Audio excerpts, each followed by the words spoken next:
যমুনা সেতু করা যায় কিনা আমরা চিন্তা ভাবনা করছি।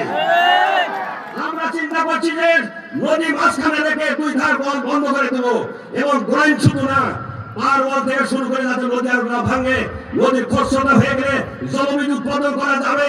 এখানে আমাদের আমরা শিল্প করতে পারবো, আমরা এখানে পাটের শিল্প আমরা করে করতে পারবো।